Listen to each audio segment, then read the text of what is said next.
beloved is cooking. We're having very simple fare this evening, just dal, and that's lentil soup. It's not dal soup, by the way, and rice. Just, sometimes it's really nice to give your digestive system a break. Although we don't eat. What am I saying? I don't know, this is not supposed to be about that. Okay, and I'm saying although we don't eat rubbish, we don't eat a lot of rubbish. So I could start this all over again, or I could just continue talking about what I want to talk about. I want to talk about trauma. Why do I think I can talk about trauma? Well, I think people like me should talk about trauma, and because I have experienced trauma. I have experienced trauma of my own, and I know that right now in a world that is going through some heinous, a new batch of traumatized human every day.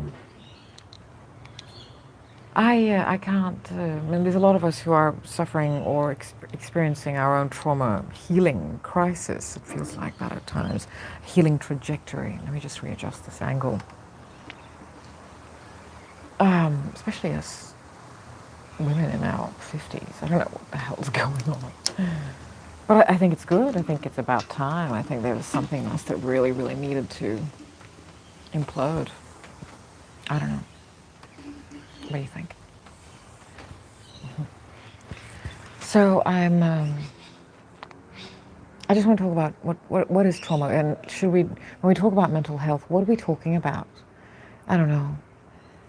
It feels a bit silly because I've been talking about trauma a lot on my Instagram account and on the previous lives, which were on Instagram, but they get lost in a lot of other things. And I think I've talked about it so much, people are now like, oh, boo-hoo, bored, and let's go on to the next one. And at times I'm bored with it myself. I'm so bored with feeling traumatized. I now know what it feels like to be truly at peace and truly happy. And although I'm not at all happy with this angle, so excuse me. I know, right, I'm so vain, but let's try again. Less happy about that angle, but not. Okay, now, there we go. God, I'm so vain. I've never said I'm not vain. I've just said I'm not into anything. I just accept the natural process of aging. It's wonderful. It's a luxury now. I don't know what the problem is with aging. If we're all going to do it, gosh. I'm talking about trauma, but see, that's another. Older women are causing more trauma in younger women. I think it's a form of misogyny. Passing it on. Be afraid of aging. Don't look old. You'll be irrelevant. That's what we're saying to younger women.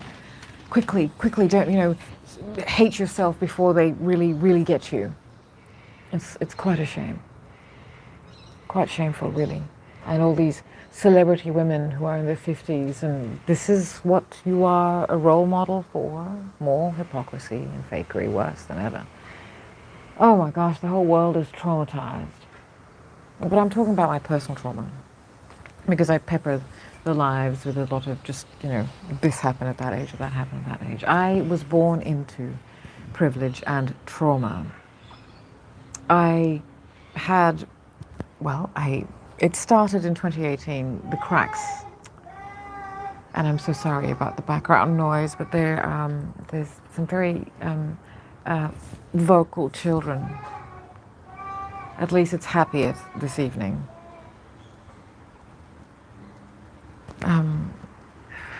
Oh, calm down. I think it's fine for children to make noise. Why do parents get so defensive about that? Look, I have parented for over 2 decades. I do know. I haven't had to give birth to feel possessive about what is being said about my child, because I realize now it's got nothing to do with maternal bond and blah, blah, blah. It's got to do with ego.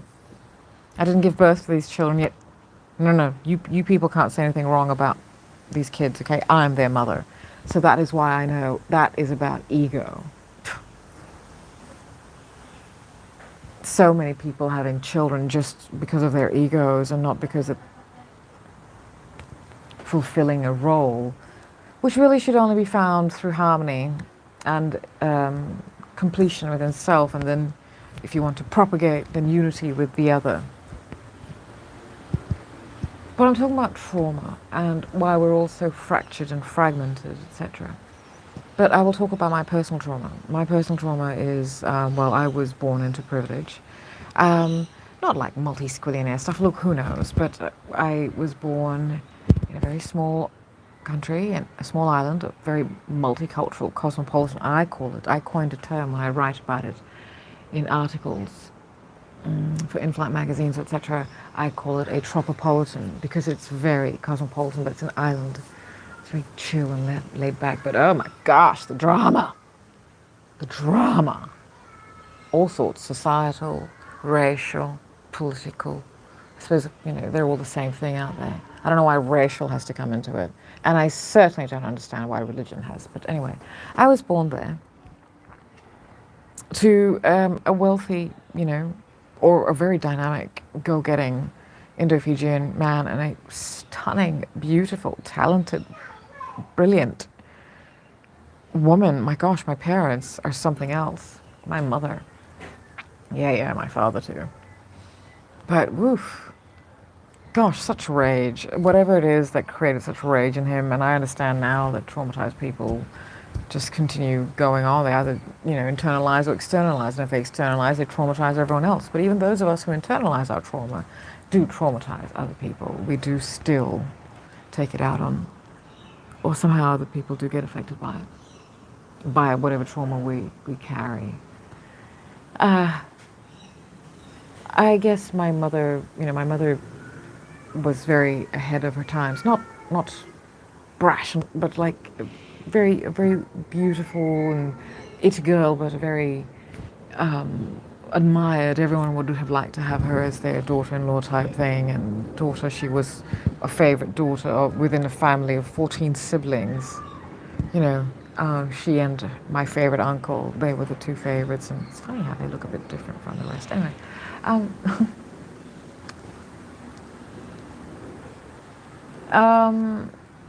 It's interesting. So my mother, yeah, but she supposedly was one of the first women to drive in this country, especially women of color.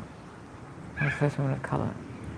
And then also, so it was all just like, and my father was, I don't know what he was, but we were traveling all the time. I've been traveling from the moment I was born. I know what it's like to be excited at airports and to dress and to, yeah, it was all quite interesting. I do understand it. And wow, we traveled. And so I also understand how my mother, who was smart and fantastic, and I now hear that she had her heart broken when she was early 20s. She was in love with someone who was in love with her. And they were just wonderful, and everyone seemed to be in love with my mother because I know how beautiful my mother is, and I know that everyone loved her, yet no one knew her story. No one knew how tortured and traumatized she was. So I do remember my glamorous mother. My mother was so fashionable, so stylish, glamorous, hot. Absolutely. And so loving, and just the best mother anyone could ever have. I had to save her from being killed when I was around 6. I know she was pregnant with my brother, so I do know that's how I can date what it was. But I also know that is when my trauma set in, even though I know that she had been experiencing violence from before, and from the moment I was born and from before, but I do believe I was conceived when she still felt love and hope. Because I was conceived with I was born with a lot of optimism. Hello, my darling. I was born with a lot of love. I've never stopped loving. Hello, my darling. Mwah. I knew that great love exists. I saw such great love between my parents, except, my father was incredible, brilliant, spectacular, gorgeous, smart, but damaged, so damaged. And gosh knows what trauma he had. And I don't think my mother had trauma when she was young. like a child and in her teens. I think she enjoyed her childhood and her teenhood. She was allowed to be intelligent and, you know, and whatever. Oh, look, I don't know, I'm projecting, but I'm certain her trauma didn't happen until much later.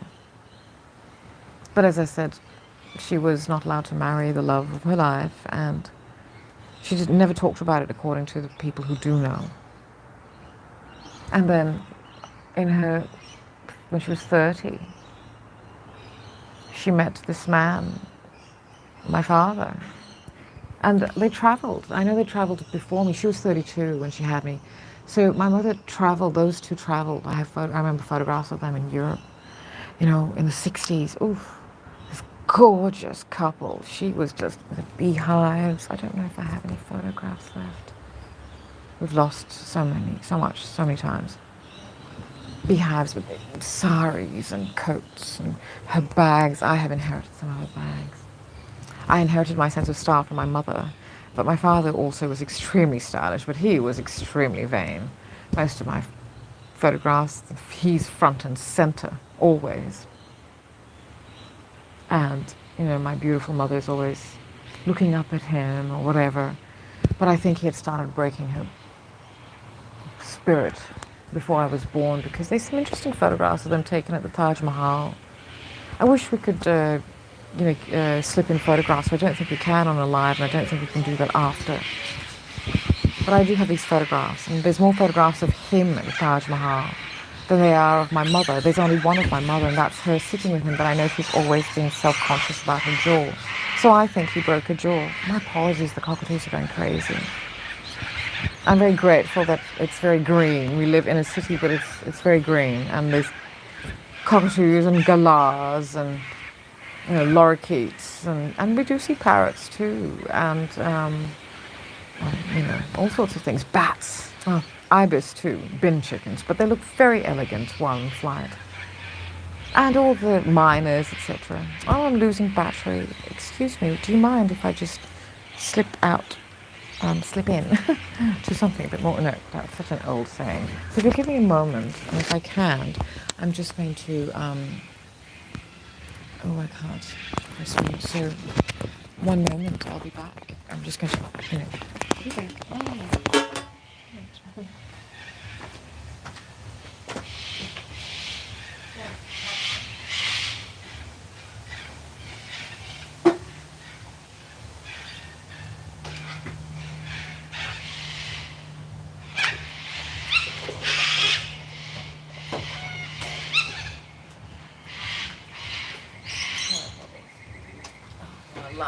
Battery's going, and I don't think it's far enough, so.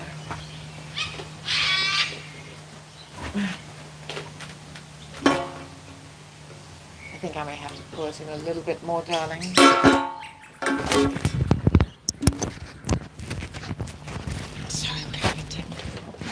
Sorry, we're having technical issues.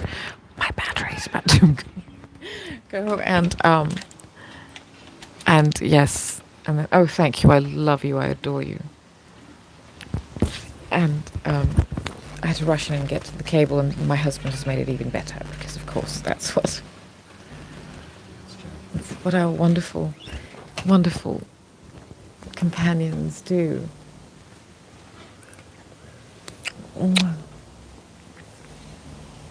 Those of you who have your companions, and it's got nothing to do with, you know, gender, and sometimes I don't know if it's even intimate. Maybe perhaps people are companions, soulmates through friendship or something. I don't know. That could be true. It's lovely. I wanted a best friend who was my lover and my companion, my best, you know, my man. That's what I wanted. Because I see that as an ultimate, not the binary, the companionship, like that's your everything. I love that. It's beautiful. But I do believe you need to have unity within yourself. You need to have completion, and then there's unity, and then the singularity of that unity, which is harmony. And harmony is what happiness is when everything is balanced, you know. Oh, I love all the new terms, the terms that we know now, emotional regulation and all that. I also like knowing so much, thank you to Dr. Social Media, I'm only on Instagram, about ADD and ADHD. I have not been diagnosed with that. I've been diagnosed with other things, but oh, look, the doctor just half diagnosed, really. It's far worse than that for me. But I had chosen to do my healing without medication. Oh, gosh, look, I don't recommend it until until I do. I mean, I do recommend it because the healing part, when you realize, oh my gosh, you are healing, and there are parts of you that have healed, or that you've healed enough to recover faster, then you go, wow, yeah, I'm really glad I did that without medication. But I am pro medicine and pro science, so and I realized that I had the luxury of, I don't have responsibilities like children, and we work for ourselves, which is harder because you've really got to work for your money, and that puts so much more stress, and right now that's what I'm experiencing. We're so stressed because the cost of living has stressed everything and everyone, but it's also the collective trauma of the world, and seeing a few other things that, like, oof, I don't know if this is ending because everyone is more and more stressed than ever, and everything is. I followed a lot of things, as in when I follow it, and I follow many, many paths. I watch things, I observe things. I watch the stock exchange, I read news, I see the zeitgeist, I read social media, I see what's happening, I see where diversity, where the optics are now, I see who is trending. I see people like love, some sort of bad tale story happening to someone who, well, is rather unlucky in a lot of ways. So the less privileged someone is seen in the societal construct, the more privileges they get, and I don't really know what's going on. I'm talking about trauma, right? This is trauma therapy part one. Look, we're going to have a few more things. I was talking about ADD, ADHD. Look, a classic example. So I haven't been diagnosed with that, and right now financially, I don't think we really can't afford to do that. We don't owe money, and don't have debts. But holy cow! As a full-time freelance creative, and now that I now know what it's like to be without the privileges that cocoon being a person who is able to earn money through their full-time freelance creative. For 3 decades I have been able to, and then now when I really need it to, it just doesn't. It's a new world. Hustling is. It's not even that anymore. It's beyond hustle culture. It's really like no one's got any time for anything. Entertain them or go or whatever. And people are demanding more and more out of their entertainment because people are becoming more and more numb because we're also traumatized. Let me get back to my personal trauma. Just explain why I feel like I know some things. Anyway, so no, I have not been diagnosed with ADD and ADHD, but ADHD, yeah. But I can recognize as a long-term observer and inhaler of information, and I'd like to say researcher, but I have been informed by Euro white women when I have said I have done my research on certain things. I know what I'm talking about, that unless I have a PhD, I'm not allowed to do that. As a brown woman, I don't really uphold Eurostream institutions and letters from, or as indicative of my intelligence and my ability to research. So, and as a journalist, well, you'd hope I'd research. Oh, I'm sorry, look, the cockatoo's going up. Oops.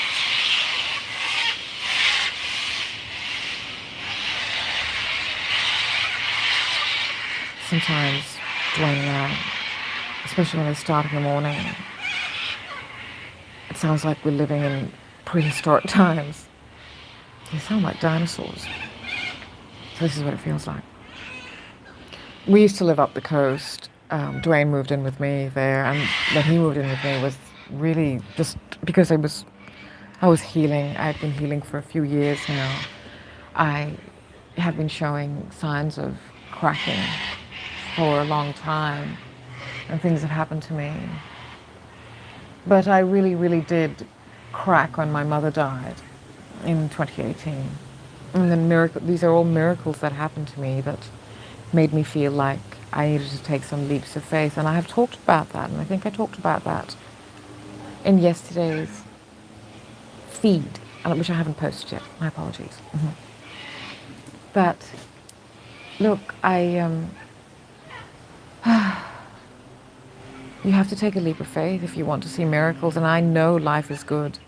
That's what I'm saying. I know I was born when Mum still had love and hope. She loved me, by the way. My mother is God. This is why I love women, because I know the strength and love of women. That's why I'm so terribly confused by the misogyny of women. And I have been talking about that quite a bit. Women hate each other, and women hate seeing each other happy. And women can love each other ferociously, and especially if we remind ourselves of each other. But if a woman is not happy, it's very difficult for women to feel happy for other people. I have been told by someone very damaged but honest and very troubled, a Euro white Australian woman, younger than me, who is a narcissist, and she told me that I'm one of the few women who she knows is genuinely happy for other women, especially when I'm down. Oh, she was such a leech. I've had such leeches around me. That's because I'm traumatized, and other traumatized people who are the narcissists, because I have a theory that trauma hits you in two ways. It hurts you either in your soul, that's when you internalize it, or in your ego, and that's when you externalize it, and you want to take it out on everybody else, and you want others to pay for the pain that you feel, because you're too weak to really confront it. And I'm not saying the ones who internalize it are any better. We're too weak to confront it too. We just think we're strong, so we hide it under strong. So we're too weak to confront that strength. Anyway, I have seen my mother being beaten up since I was born, and I know that I was born with some. I went on to be. Look, I'm an ex-model, and I think as far as life is concerned and sort of societal expectations and constructs, I really am happy with the way I look, and I've never ever hated anything about the way I look, and I think that's what has really behooved me and benefited me in my old age, because in my teens and 20s I had no time to hate myself. I had been so badly violated in so many ways, which I'm getting to. I know I'm going all over the place. Anyway, so my father, as brilliant as he was, whatever traumatized him, traumatized his ego. I can only imagine what it must have been like for him, this bold, brown man from a small island, and, thinking he can walk amongst the Europeans. My father was brilliant. He passed that brilliance on to me, but I also get my brilliance from my mother.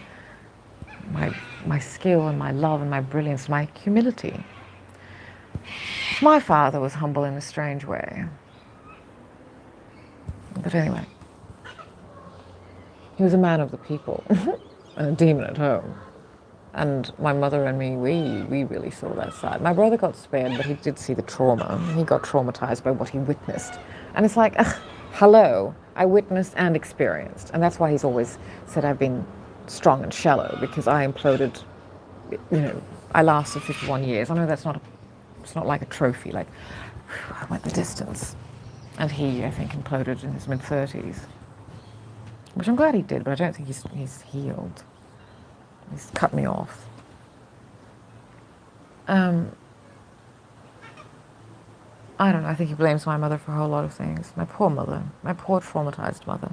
She experienced such shit at the hands of such a narcissist demon who, because she took it, he just raged and raged and raged.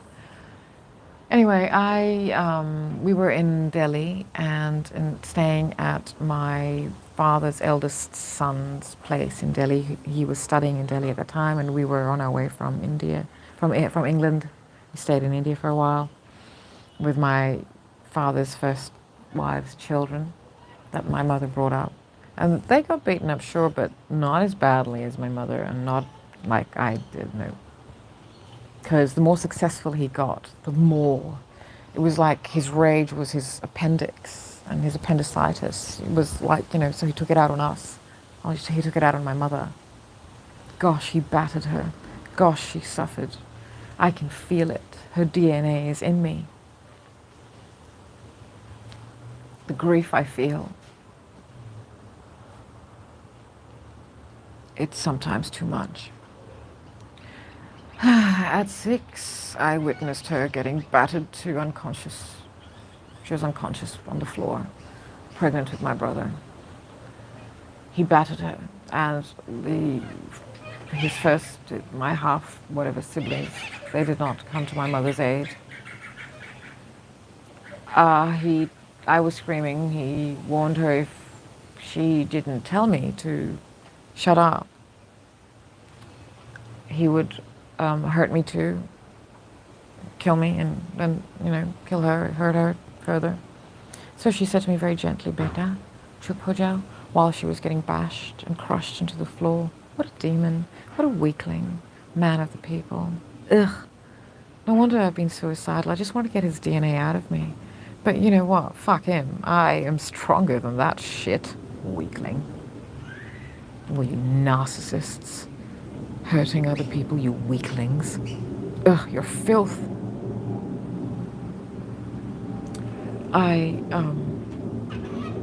Then he came back and yelled at her to, so I had to shut up. I swallowed that scream, and that's a scream that has traumatized me and stayed in my brain. So that's what depressed me from the age of 6. I pulled her to safety because he yelled at her to get out of his sight, but she was unconscious. So I pulled her to safety, and I don't know, I disappeared inside myself. But there was so many beatings after that, so many. My brother, well, of course he's the way he is because he was born with very bad trauma. He was born with eczema very badly and stuttered before he could speak, always afraid. I had to protect him, and such terrible things happened to us. So here we go, let me go through it quickly.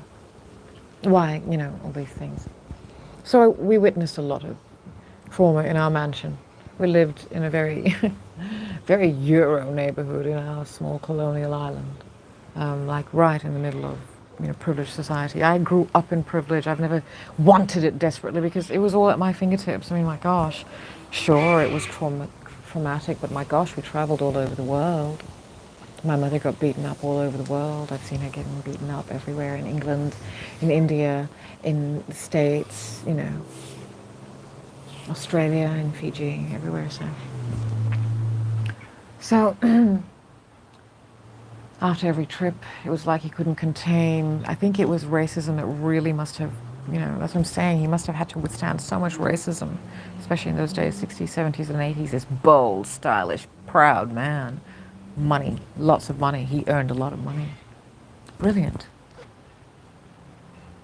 So I think the more he succeeded, the more he couldn't contain that side of him that had to swallow everything. Because everyone used to say, wow, he was such a cool guy, he never got angry. He would just, like, people would give him some shit, would be racist towards him. I've been told stories about how all these white people would be racist towards him, but he would just, they would throw some quote at him, not knowing that my father had read the entire play or entire volume of texts or whatever book.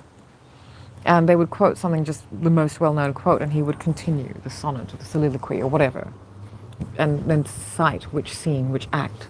It was quite fascinating.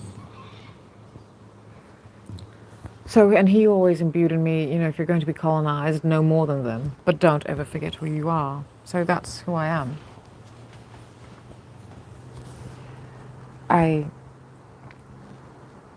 I've traveled the world, from birth and been traumatized everywhere, but also remembering all these incredible, great times around the world. So my mother tried to run away many, many times, but he was a big man. He was a very important man, and the cops would find her and us for him. I remember hiding out in ghetto-type neighborhoods. There was this place that is considered a ghetto neighborhood, but it had some structures like little hobbit houses, and they were so cool, and they were upstairs, downstairs, in really complex, colorful places. And my mother hid us there for a while. Oh, he found us, but we had to hide. And she thought this would be the last place he'd look because, but he found us. And I wasn't able to go to school and we had to hide and I couldn't come out at daytime. But he promised to change. Oh, sometimes it lasted a month, sometimes a week, sometimes as soon as we got in the car, I remember it was like, oof, we're done. She's done, she's had it. And he would just make her wait, so we would be trembling all day, all night. We knew that he was going to beat us up. And one night, when we were back, he waited until she dropped me to school. I was in Form 2. I was 12.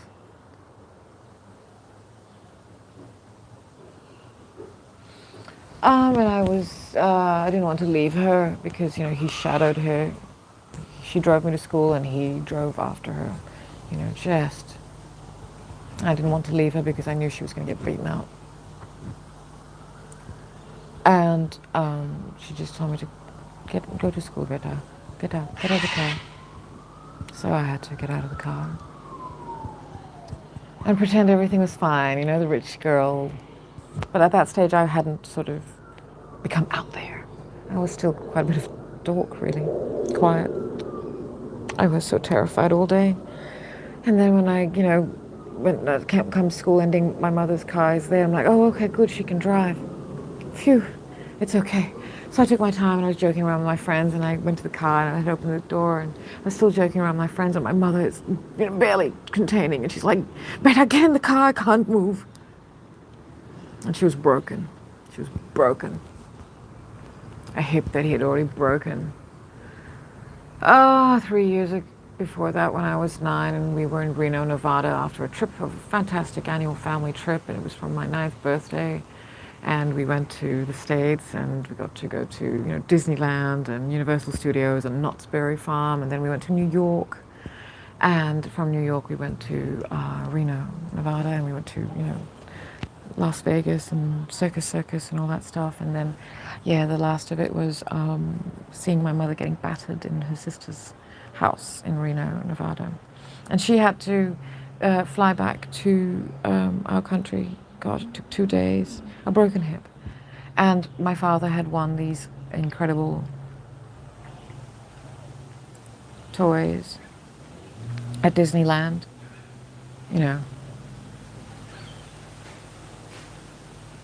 One was, my brother was 1.5, he looked so cute. And we all thought it was going to be so great, and everyone was so happy. It was in a New Zealand flight. And, I don't know.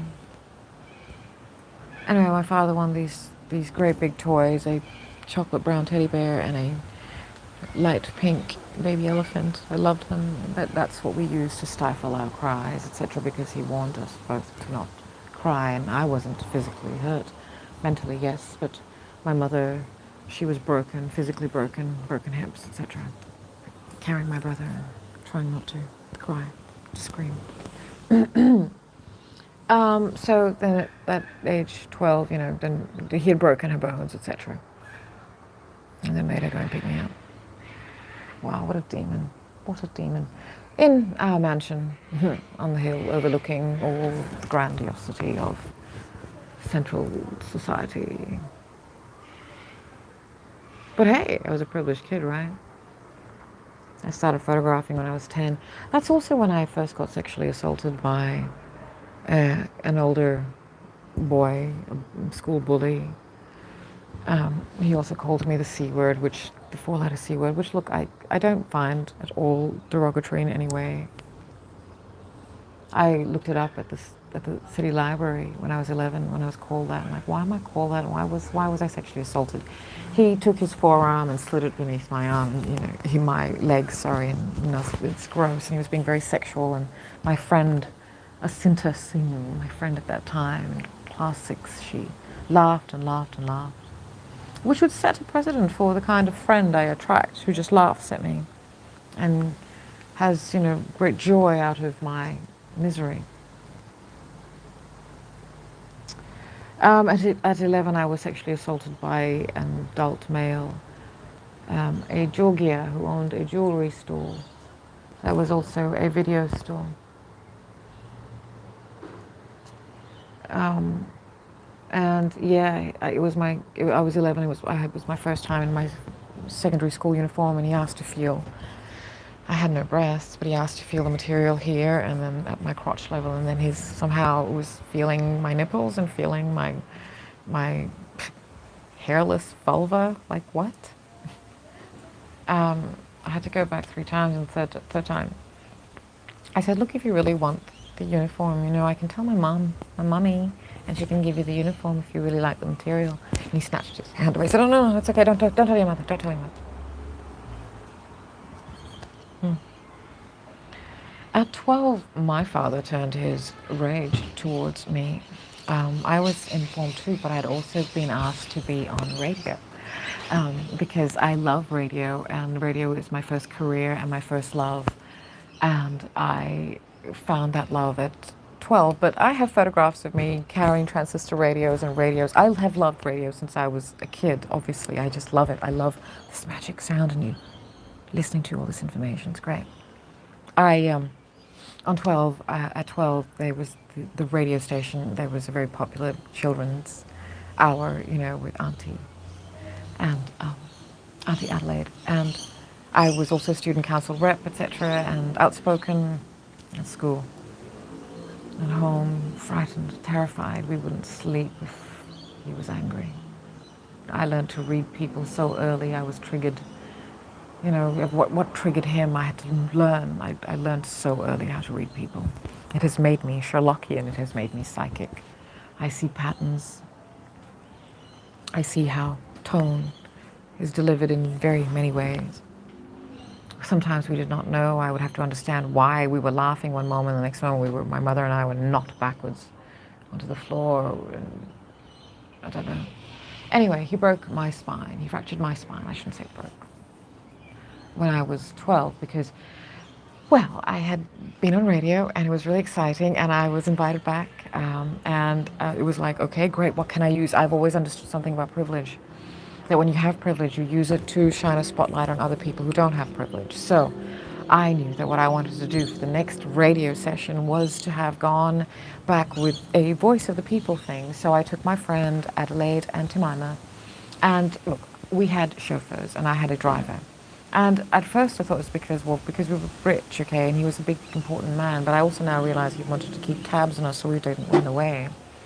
But by this time he had broken my mother a bit because she had her own car, and he would just reward us, We didn't lack for anything. Anytime I needed a new pair of roller skates or Walkman or camera, I've been photographing since I was 10, watching the world.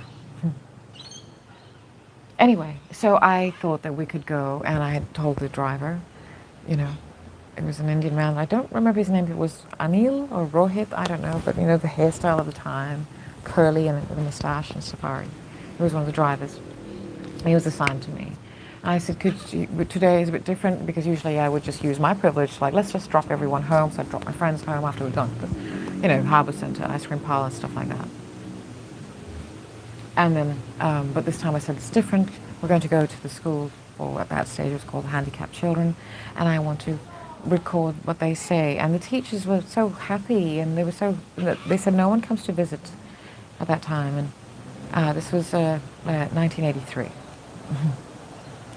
And they were very happy that someone had come to visit and record. And I said, okay, let's interview everyone, ask them and the children who can't speak, can we interpret that and give them a voice, and let's see what it is that they lack.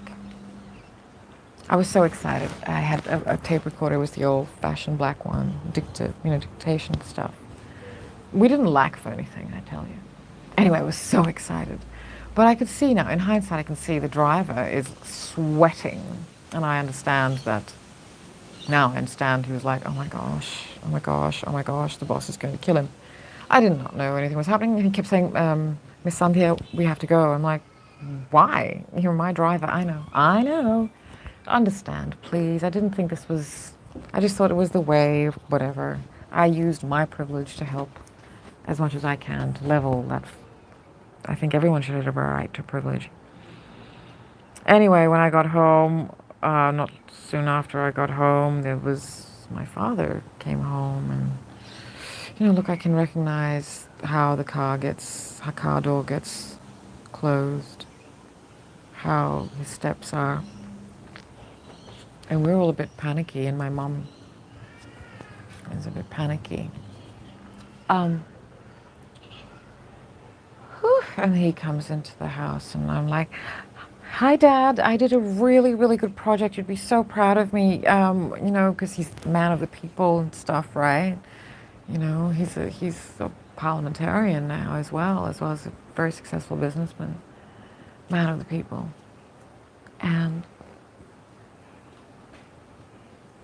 oof. Well, that project never got to see radio. I was never allowed to go back on radio. Oh my gosh, he battered me with the same bat that he used on my mother. He never touched our faces, but it's a round bat and it dented us so badly. The right side of my body is calloused now, and Dwayne can feel where the dents were. But my goodness me, he battered me, and Mum tried to save me. The last thing I remember as I faded into unconsciousness is her throwing herself on him, and I think taking the brunt of his rage after that, because I heard the clang of a meat chopper being dropped to the tiled floor of our kitchen, and I passed out. So I don't know, I think she took the brunt of it too. But anyway, I don't know how I got into her bed. She had her own bedroom now in our mansion. We had, wings, whatever, and I was in her bed. I came to, I don't know how long after, and my mother's crying, and then next time I came to, he's striding in. Oh my God, the terror. We all feel the energy in the room. I'm 12, my mouth is shut, and I'm bruised and swollen. I can't walk. We were not allowed to go to hospital.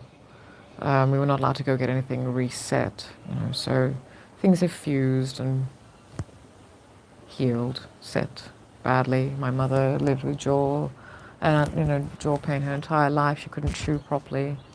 I have known nothing but pain my entire life. Anyway, so that was my first battering. And when he walked in, comes in and he's sort of all Mr. Charming again, basically blaming me for making him lose control to beat me up. And I know I'm staring at him angrily, like, how dare you? And I think I'm glaring at him, but I'm not. I'm just got a really swollen face. And I can hear the emotional manipulation that's happening, like, no. You don't get me to forgive you. So I just, But I bore the brunt of the violence from then onwards till almost 16, before I got shipped off to boarding school. I got battered quite a bit. By the end of 13, I was like, oh my God, and it was really hard having to pretend that I was a rich kid, and, I was, but I can't pretend that I was, so I just started pretending I was out there, really wild, and escaped into dance and artistry, and everyone who remembers me in Fiji remembers me as being out there, attention seeker. Man, she's just flamboyant, attention seeking. I'm mimicking people from my country of birth. My husband can attest to this. Before he met me, without him asking, because he was really happy to meet me, and he'd say, hey, wow, one impressive CV. He had nothing but respect. He was told by other women, oh, she's such an attention seeker, very flamboyant, out there. Man, back in school, she was just really attention seeking.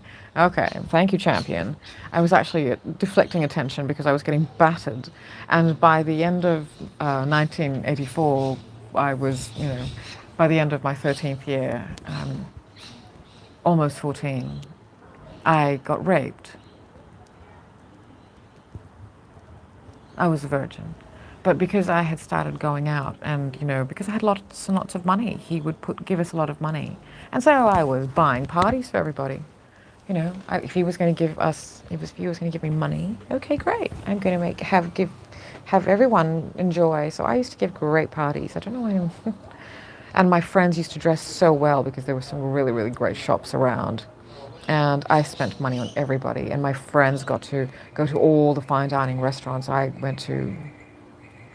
Because what's the fun of having money if you're going to have enjoy it alone? And I don't want to be thanked for it. It's like, come on, let's all go. I don't. Privilege is to share things so that we can abolish privilege so that we all just have equity. Sometimes it's nice, it's better having a friend who has all the toys, like boats, etc., because they then are the ones doing the work. Trust me, I know that because we were always the friends. My ex-partner was very much into the toys because he knew what, the boats, etc., and I have learned a lot of skills because of him. Oh, he's a narcissist, but of a higher caliber. And I've learned a lot of skills from him. He knew I was emotionally traumatized, but it benefited him. It always does, all these males. He's just one. He didn't. He's just got his own issues. And I was his badge of virility. And not just that, but like, how could he possibly be a chauvinist and a racist when he was such a strong brown woman like me? But oh my God. Anyway, this is not what we're talking about. So this is where I got to see, no, we are not, I'm not going to be emotionally manipulated. So I have managed to deflect bastards. My heart has never been broken by a man. My father was a fucking, ugh. He broke my mother's heart so badly, but I refuse to be. That is the one fault I see in my mother, who is my God. Her unconditional love for this weakling. As soon as he had sex with someone else, let alone have sex with her sister. Yeah, no. Don't forgive him. But he had broken her. Anyway, so 13, I got raped because we were, by this time, like going out to we had such cool nightclubs as well. And look, we looked like women. All of a sudden I developed and wasn't a dork anymore, and I looked like a woman and had lots of money to go and buy womanly clothes. And we were just going out to nightclubs, and I was shouting all my friends, oh, let's go party. We all had such a great nightlife in this society I grew up in. I funded a lot of people's great lives. And then because I'm stupid, and I got raped because I thought I was being really big woman, and this older guy found me hot and wanted. So he took me to his family gym, which was just around the back of this major nightclub, Lucky Eddie's. Anyway, and then we were sort of fooling around, and I said, look, I don't want to do this. I don't really want to do this. I'm not actually 18. And and then I said, look, I'm actually really, I'm younger than that, and I don't want to do this anymore. And once I said that, I knew that, okay, I've said that, like, I want to go, but he didn't. He said, yeah, you do. And then I said, look, I'm actually 13, and I'm a virgin. And his grip on my hand tightened. I had known enough violence by now to know, just don't fight this.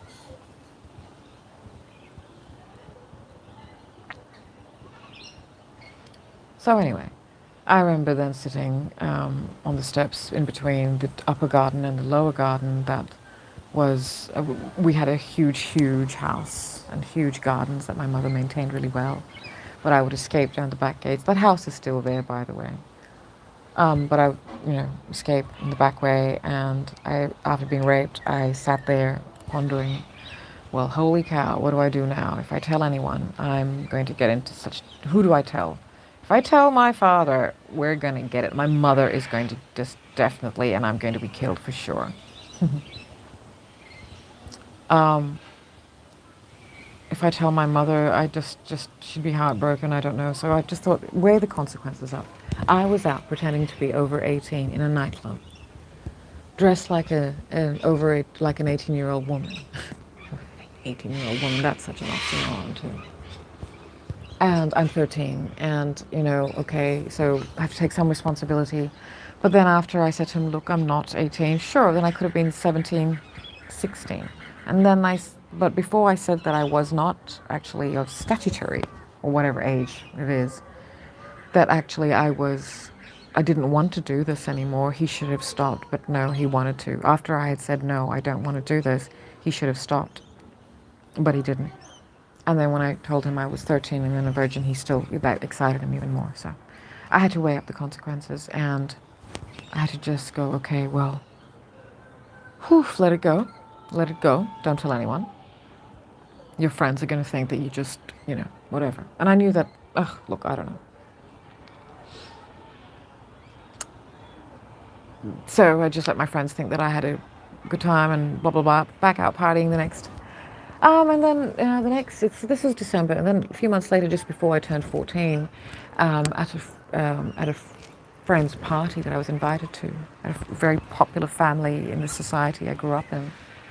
And she has invited me to a party, and I take my other friends and my other friends, and it's a prestigious party, and there's all people of all ages and all racial backgrounds and all the society elite, right? And in a way, I was popular with, well, the Euro boys and whatever, because I was just so, my accent was British and all that stuff, and I'm so exotic. But I know about other countries. I've been to Disneyland. I know what snow looks like. I've grown up, what? So they were fascinated with this, exotic creature who knew their world. Ugh. So I know I was being watched now, I realize.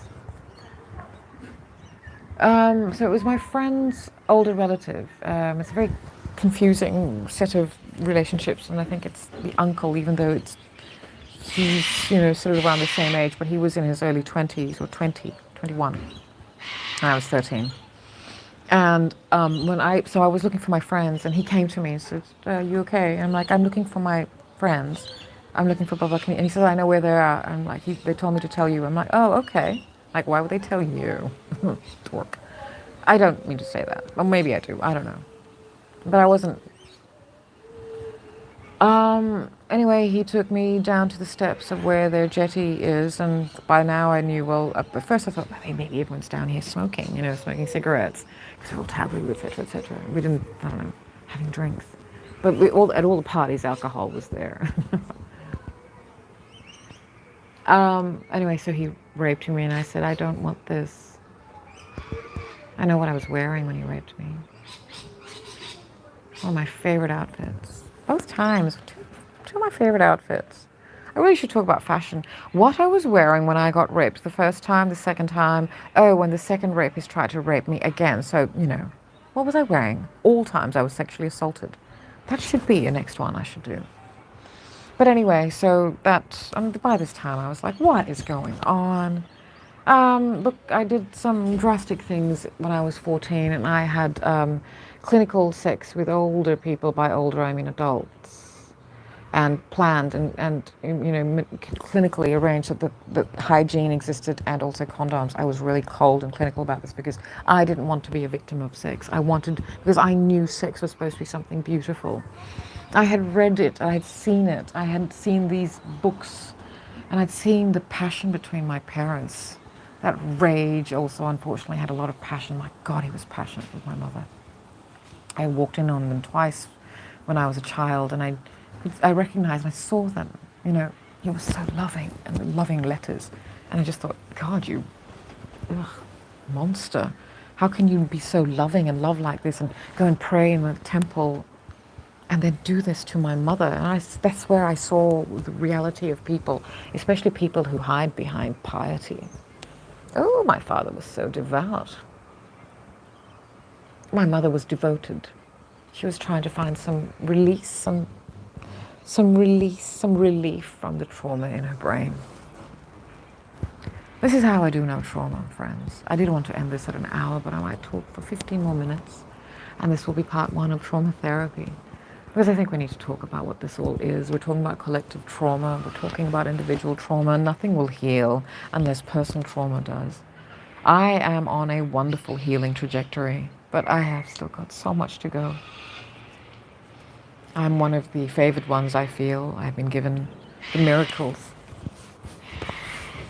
Oh gosh. So yes, I did some very drastic things, but by the age of 15 I thought, no, I don't want that. I want some companionship. I want a boyfriend. I want someone who cares for me, likes me. So I had one, but he was a bit of a weakling, and my gosh, he's grown into an even weaker man. He might have been stronger when he was a boy. Hides behind another strong woman. A lot of males who failed themselves but still want to be seen as the lone wolf or the alpha male, hide behind strong women. They hide. They use strong women as their shields. Anyway, I know. And my father did that as well. Oh, my mother. My poor, beautiful mother. So by the time I reached 15, look, I was getting battered. And at 15, my 15th year, which was 1986, was quite, oof, I got battered quite badly, quite about 3 times. My friends have always betrayed me in so many ways. One time, because of our life of privilege, I was able to use excuses like, well, my dad went to India and I said, can I come with you? And then I flew to India with him. But really, I was spending 2 weeks recovering from being battered, learning to sort of walk again and how to walk in a certain way, and then plotting how to cover bruises up. Oh, I'm sorry, there's a child screaming in the background. This child does not like their mother. Oof. Or they're just screamers. Look, I do know one thing. There's a lot of traumatized women giving birth and passing the trauma on. These children do not like their mother at all. I have been observing. I was born to a God. My mother poured her love into me. She gave me none of her trauma. She didn't dump anything on me. She just was in awe of me, in wonder. And I know nothing but love. This is why I know the greatness of woman. And this is why I also know how cold women damage other women. Misogynists come in all shapes and sizes and genders. But anyway, so my friends, so, I would say, look, oh gosh, we've got it all, fireworks or something. I don't know. Fireworks are illegal here. So I would use those excuses that I had gone, whatever, and because we were rich, etc., we were traveling every time people would buy it. I'm like, really, how can you buy this? And by this time, also I had become a bit dramatic at school, in Form 4. And I started flinging myself all over the place and fainting and just, But that was strategic because I needed to faint in certain ways, in certain areas around our school that coincided with how can I cover up the bruises and dents I had in my body? I'm really sorry for they don't like their mother. And I do know children I've seen children personally, and I have witnessed it as well. Children who lie just to get attention, and they will say that they're being hurt by someone. My ex-partner's eldest children, twins, oof. Scary how smart they were. Oh, look, there's ibis and beautiful. I do need to share some things with you. I'm sorry, give me one moment. I don't know if I can turn this around, but everything's so beautiful. I don't know if I can. But there's gorgeous, gorgeous, gorgeous things happening, and it stopped. Oh, what a shame. There's cockatoos and ibis all flying. Oh gosh, gosh. I'm sorry. We just missed it. We just missed it. A flock of ibis just flew past. It's really beautiful. So anyway, I'm talking about this. We do need to talk about what is traumatizing everybody. I do know what happens to women and who become traumatized and how they pass it on. But anyway, my mother didn't do that. So I also know what happens to people who don't. Anyway, I got bashed really badly. Like I feel like it should, but they're all, but like, listen to what I'm about to say, because they all look quite privileged. They live very well. We live in but she's a black woman, and somewhere from a country that's has French as their main language, and I think the rest of them are all Euro, and I think they're German because I think they all speak German. And look, it's really, I don't know if the children are extremely spoiled, but look at the ibis. Look, I must show you. It's just beautiful. Oh my gosh. Oh, look, I'm so sorry. All you're hearing is awful, awful noises, and as I'm saying, I don't know, I don't know. I understand that sometimes children can be very, particularly now, conniving and manipulative. So I don't know, but I'm watching out. I'm observing. But anyway, at 15, as I was saying, at 14, my friends betrayed me. And these are the friends who also benefited off my, being rich, etc. But I had said to them that I had gone to India when I was recovering. And as I said, a lot of the times, a lot of the things I did and falling all over the place. And this friend of mine, let's call him Bzz, Bzz, who pretended to be my friend, and he had been told that, oh yeah, we knew you were an attention seeker in school. People told me you used to just faint and dance and faint everywhere. And I laughed and like, yeah, yeah, you stupid little sabotaging toxic toad. Bzzz. Dropping Jesus like you're what is your personal MC, you're what, MC Jesus. Betraying both your heritage and your adopted. Oh my God, these people are disgusting. The narcissists I've attracted. Unfortunately, I've not had my heart broken by intimate relationships. I've had my heart broken by my friends, my sisters. I don't have sisters, I'm talking about my friends, and by gay males. But anyway, so when I was in 14, and I had said that, and then we were mucking around. I thought my father was away for the day, but we were playing in his library at home, and then it was like I heard his car pull up, and I was just, oh my gosh, oh my gosh, oh my gosh. But then I thought, I'm with my friends. He's never going to do. He's the man of the people, right, in front of everyone. He's all just Mr. Popular. But my friends, thank you, Donna, Tima, Rosie, Evangeline, Sylvina, thanks. Or Mr. Nand, did Sanjay go to India with you? And I'm like, oh my God, I'm going to get it because I lied. But instead he laughs and looks at me, and I recognize, oh right. And then he says, and then he reaches for my chin and kisses me here and goes, yes, she went to India with me.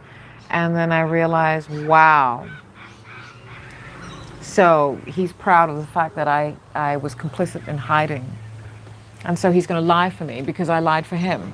And that, my friends, is how we all get pulled into this thing. Sorry, I'm changing angles. I'm trying to get a little bit more light. There, I didn't want to slump either. But my friends, betrayed me again, so I knew I couldn't turn to them for help. Oh, God. And I had to act constantly like whatever, and so they all thought I was so dramatic because I would be falling all over the place to try and mask the bruises and the dents, so that if it looked like I'd fallen over in a faint, I'd fall in such a way that I'd fall against a railing or fall against steps. And then I could, but it's crazy. And so they all just thought, oh gosh, she's so dramatic and such an attention seeker. Okay. When I was 15, 1986, and this is now I was supposed to be going to boarding school. Oh my gosh, I was supposed to be going to boarding school. I was in the penultimate senior class. And I was an it girl, blah, blah, blah, getting battered regularly, blah, blah, blah. No one knew, of course. I was dancing all over the place. I was popular. Everybody wanted to bash me. The more people hate you, the more supposedly popular you are. Lovely. Yeah. Gosh. Level of hatred. But I realized one thing. I didn't hate myself. I really developed a love of myself, a love of my body, a love of my sacred, my vagina, my vulva, my cunt. It's sacred to me, that word. I am sacred to me. And I recognized from teenhood that I am sacred. And people are really trying to do something to us girls and women, and it's not going to happen to me. So I always loved myself. And that saved me a lot. But anyway, so people don't like to see that kind of confidence in anyone. They like to see it, I'm sorry, in people who are considered less privileged in the looks department. My God, I was bullied by these senior uglies. Some of them who are even uglier, and it's really got nothing to do with looks, what makes someone ugly. But certainly I've seen pretty girls become just hideous after showing who they actually are, and they rely so much on their looks. And like I've always said, beauty has got nothing, it's not the be-all and end-all. Beauty is a draw card for something else. And unfortunately, in this society, and this society has existed for centuries now, beauty is then considered the thing. And that's why women or people who have beauty think that that's all they need. And they forget to cultivate something inside them. Very often you'll find anyone who is considered societal or biologically beautiful, they have got some other skill, but they choose not to use it. They don't apply it until they're old and their looks have gone, because all they've done is concentrated on their looks in their youth. And that's what you're not supposed to do. You're supposed to just appreciate your looks, respect yourself. You've been given that gift, and it's a billboard and a draw card for your other talents. And I knew that. Anyway, I'm going back to 1986 now. I'm jumping. And part one is almost over.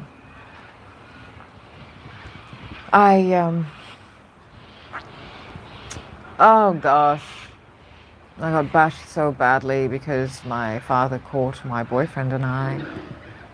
Oh gosh, so traumatic what happened to us, and I had to pretend it was all fun and games, and I wasn't about to lose my life. And we were thrown into jail. Now I get told by that guy, he's not really a friend, he's a user. By my boyfriend of the time, that, oh my God, he got charged with rape. And this super professional feminist, hotshot lawyer, feminist women's rights person in our society. I get now why she hated me, because she thinks that I said that my boyfriend raped me. My father lied, but no one bothered to ask me. Anyway, so my father caught us in my room. He had tapped our phones, etc. He was a parliamentarian. Our phones were tapped at home. And we got, the cops were told to scare us, and I thought they was all just for scare, but my boyfriend actually got charged with rape. Because he was 16, but I was still 15, but 15 and a half. I'm like, great, he's going to get charged with rape. The guy who actually helped me heal. Look, he may be a bit of a dickhead now, but his companionship was what I needed to help keep me safe. And he made me feel safe back then. So for that, I have been very tolerant of him, and also I keep his secrets because of that. It's getting darker now, so I think I want to end. But I've got a few more minutes left. I just want 1 hour 15.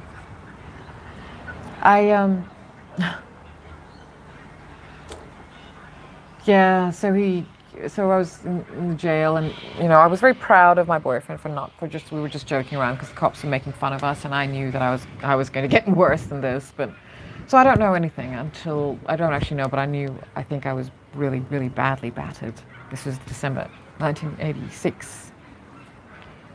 Because all I remember really clearly after that is February 1987, and I was in boarding school, and I don't remember much. And then with clarity, with healing now in my 50s, I can remember some things, and I remember two things clearly. First one is me getting measured for the suit, because my father had bespoke tailors and bespoke suits, and always every year we used to get a suit done. Because for public appearances, etc. So I was getting measured, and he was watching me to see I wouldn't run away or anything. And only now do I remember another one.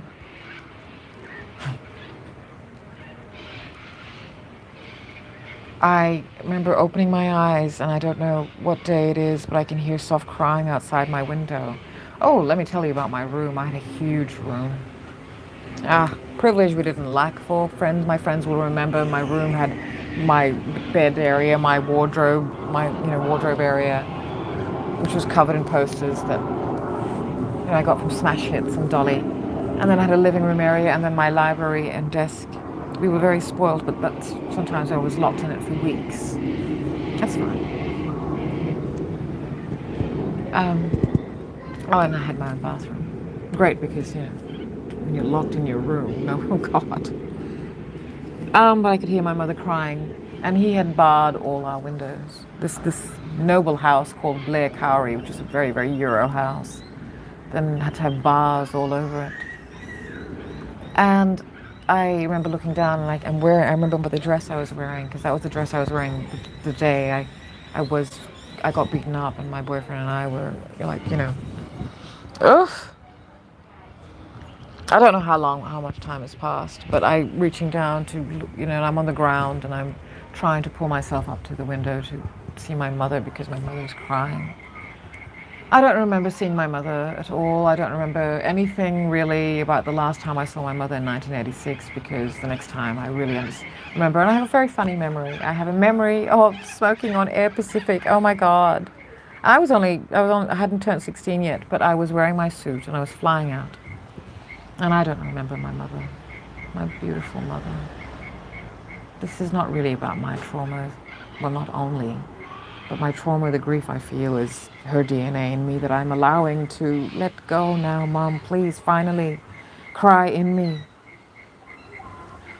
I gave birth to myself, and then I took my mother back, healing myself and healing my mother.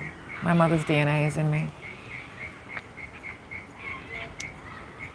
Oh my gosh. And being away from home, doesn't help really.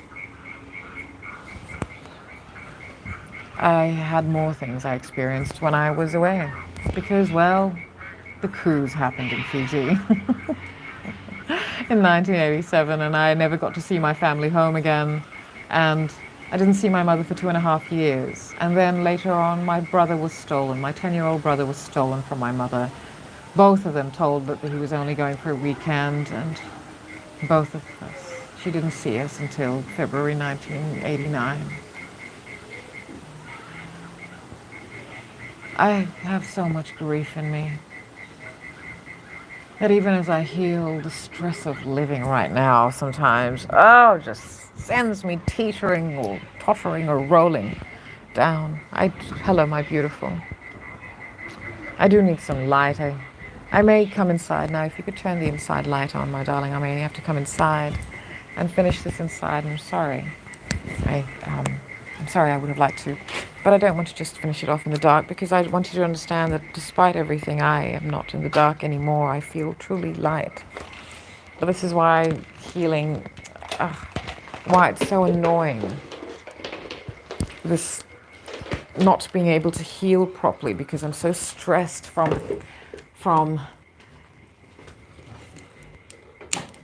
the stress of living and you can't heal properly.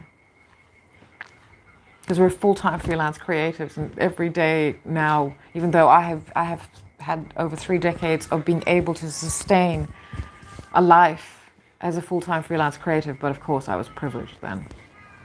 And people really only want to do anything with you. You're privileged. This is not a world of merit anymore. I have got a 3-decade plus resume. But anyway, before we get to how that resume started, and I am telling those stories a bit. Thank you, my beloved. But today is a very auspicious day in the Hindu calendar, my darling. Oh, is it? It's Shivratri, which is celebrating Shiva.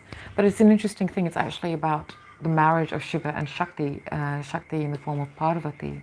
Shakti is the primordial. She's the everything. She's the ether. She is the feminine. She is the reason. But patriarchy has just swapped all these tales out. But women, we know that when we look at our tales of theology and mythology or divinity, whatever, spirituality, we see that it is the woman who has the essence of power, and the male is just an extension of her to just go and do the work and protect, build the temple so I can do the very important jobs of thinking. Men do exist, but they have to have done the work on themselves. You can't make them. And women who give birth and think that their boys are going to be men, that's not up to you. You can only do so much. But my friends, or anyone, lurkers, whoever, viewers, look, I must go. I will talk about now what happened, but understand this is why I do know trauma. And I will continue with Traumatherapy Part 2 soon. Thank you for watching thus far. Perhaps I should have put in trigger warnings, but if trigger warnings are what you need, this is not the place for you. I want to normalize this conversation because we're not getting better. The world is not getting better. We're just populating it with more and more traumatized people because people are too scared to confront themselves. And it needs to change. The world needs to change. So that's just one of me. But I have found another who says he's not traumatized at all, but he is so strong. He did the work on himself to truly be a man because he knew that that which masquerades as man is not, it's toxic maledom. See you next time, part 2.